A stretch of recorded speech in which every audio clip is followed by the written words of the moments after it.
Guys welcome back to my channel. আমি আবারও চলে এসেছি তোমাদের সাথে একটা ট্রাভেলিং ব্লগ শেয়ার করতে। তো আমরা সবাই বেরিয়ে পড়েছি, চলে গিয়েছিলাম শিয়ালদা স্টেশনে। সেখানে গিয়ে দেখলাম আমাদের ট্রেনও চলে এসেছিলো। আমাদের ট্রেনটা ছিল খুবই রাতে, তাই আমরা তাড়াতাড়ি ট্রেনে উঠে বসে তাড়াতাড়ি ডিনারটাও সেরে নিয়েছিলাম আর ঘুমিয়েও পড়েছিলাম। আর সকালবেলা আমরা নেমেছিলাম নিউ জলপাইগুড়ি স্টেশনে। তো তোমাদের সাথে আমি সব কিছুই শেয়ার করছি, আশা করি ভালো লাগবে তোমাদের। তো এখান থেকেই আমাদের জার্নি শুরু। স্টেশন থেকে কিছুটা হেঁটে গিয়ে দেখলাম আমাদের গাড়িও চলে এসেছিলো। এখানে ড্রাইভার আমাদের প্রত্যেকজনের লাগেজগুলো গাড়িতে তুলে নিচ্ছিল। আর দুটো গাড়ি করা হয়েছিল, যেহেতু সবাই একটা গাড়িতে হবে না। এরপর আমরা সবাই মিলে গাড়িতে উঠে পড়ি। আর আজকে আমাদের কোনো লোকেশন নেই, আজকেই আমরা ট্রেন থেকে নেমেছি, যাবো প্রথম হোমস্টেতে। আমরা যেহেতু সকালে ট্রেন থেকে নেমেছি, তাই আমরা কেউ কিছু খাইনি, তাই আমরা এখানে এই লোকেশনটায় নেমে পড়েছিলাম। আর সবাই মিলে এখানেই ব্রেকফাস্টটা করে নিয়েছিলাম। ব্রেকফাস্ট করে নিয়ে আমরা আবার গাড়িতে উঠে পড়ি।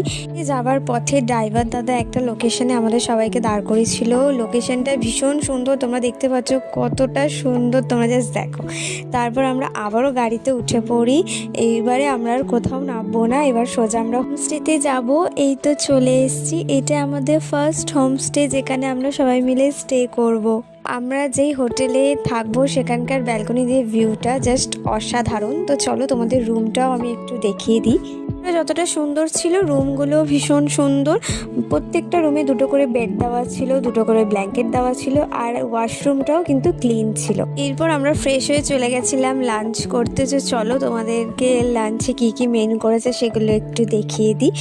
তো লাঞ্চে ছিল ভাত, ডাল, পাঁপড় ভাজা, সয়াবিন আলুর তরকারি আর ডিম কষা।